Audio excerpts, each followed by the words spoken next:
생산성을 높여라. 우리가 건축사 사무소나 설계하는 사람들, 또 디자인하는 사람들에 있어서의 생산성은 과연 어떤 건지 한번 좀 이 얘기를 좀 해보도록 하겠습니다.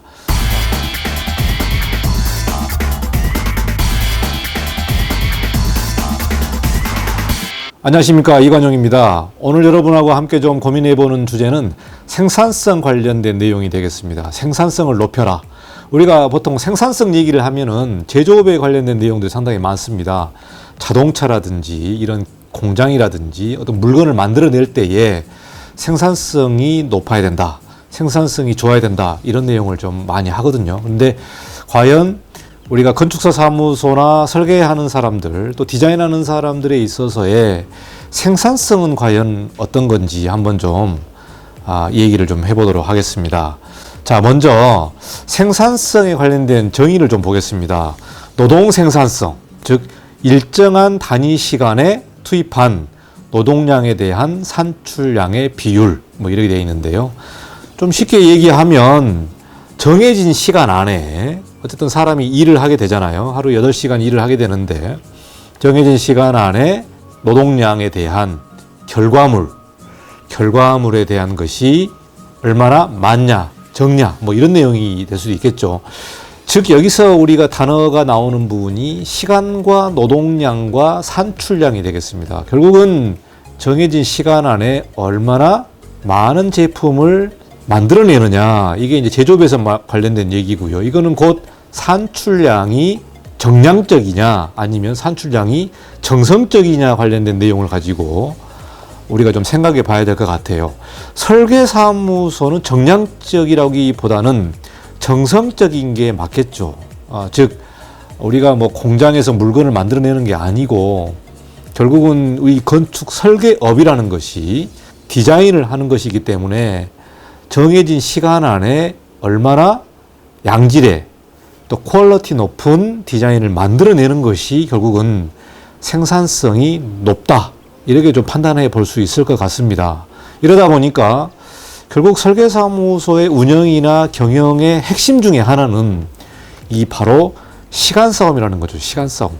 시간 안에 얼마나 퀄리티 높은 설계를 도출해내는지, 이게 핵심이 될 수도 있다, 이렇게 좀 저는 생각을 하고 있습니다.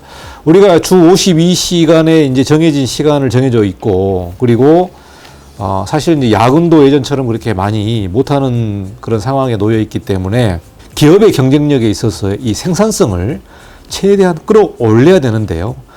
생산성을 최대한 끌어올리려면 설계사무소의 중요한 거는 바로 이 디자인 능력이라는 거죠. 디자인 능력. 디자인 능력이 어떠하느냐에 따라서 생산성이 높느냐, 또 설계사무소의 경쟁력이 있느냐라고 좀 판단이 될 것 같습니다. 자, 설계업에 대해서 조금 생각을 해보면요.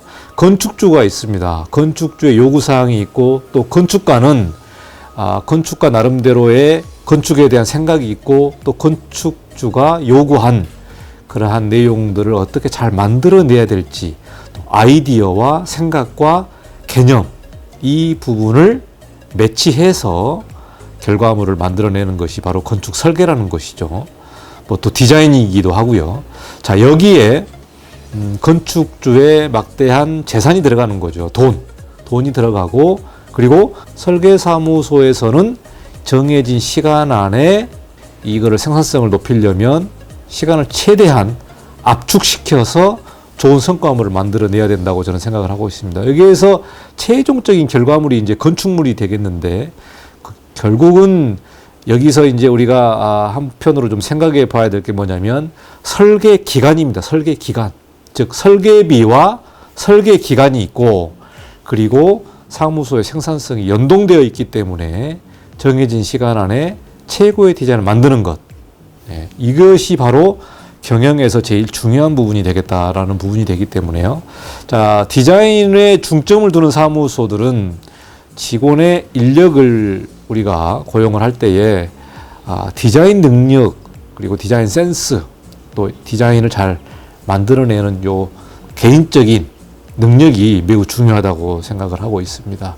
자, 디자인의 질과 설계의 퀄리티가 있는데 결국은 이 역시 정성적이기 때문에 그 디자인의 퀄리티가 높다라는 것은 생산성이 높다라고 볼 수도 있죠. 그러나 이 높음에 대한 판단이 과연 뭔지 이거를 보면은 건축가와 사용자와 또 건축주에 관련된 사람이 있는데 결국은 건축가가 이 건축주의 어떤 요구사항을 만들어내는 일을 하기 때문에 건축주의 요구사항을 잘 만족시키는 것 이것 중에 하나가 디자인과 건축 설계겠죠. 그러다 보니까 생산성의 지표는 즉 건축주의 어떤 서비스 만족이라든가 건축주의 판단 또 만족도 뭐 이런 부분들이 연동이 되지 않을까 생각을 하고 있습니다. 그래서 건축 설계업은 건축주의 돈과 요구와 또 디자인의 만족 이런 거기 때문에 여러분이 이제 생산성을 최대한 높이겠다 이런 그 내용을 가지고 여러분이 이제 경영을 운영하시는 설계사무소의 어떤 건축사분들은 디자인을 어떻게 잘 만들어내야 될지 그리고 양질의 디자인을 만들어내기 위해서 시간을 최대한 절약을 해야 되는데 그 절약하기 위한 방법들은 무엇인지 또 설계사무소의 또 시스템은 어때야 될지라는 부분을 좀 고민하고 또 경영의 숙제가 되지 않을까 생각을 하고 있습니다. 여기에서 뭐 특화된 설계의 어떤 품목이라든가 또 실무의 능력이 굉장히 판단해야 될 그런 부분들을 잘 짚고 넘어간다든가 또 인허가 기간을 줄인다든가 그리고 최종적으로 아름다운 건축물을 만들기 위해서 디자인에 대한 여러 대안을 정해진 시간 안에 많이 만들어내는 능력들 뭐 이런 것들을 좀 고민을 하면서 설계사무소 경영에 한 번 더 고민하는 그런 좀 시간이 되면 좋을 것 같아서 제가 생산성 관련된 내용을 가지고 좀 간략하게 좀 설명을 드렸습니다. 2019년 좀 상당히 어렵고요. 2020년 앞으로 건축 전반의 상황이 그렇게 녹록지 않기 때문에 우리가 설계사무소를 운영하는 입장으로서 저 역시 설계사무소를 운영하고 있는 입장이기 때문에 생산성을 제일 높이는 연구 과제가 우리의 숙제가 된다. 뭐 이런 내용입니다. 그래서 여러분 잘 이겨내시고 생산성을 어떻게 하면은 높일지 어떻게 하면은 높여야 할지에 대해서 좀 고민해 보시기 바라겠습니다. 자, 여기까지 간략하게 좀 설명을 드렸고요. 다음에도 더 좋은 주제 가지고 또 만나 뵙도록 하겠습니다. 감사합니다. 즐거운 하루가 되시기 바라겠습니다. 이관영이었습니다.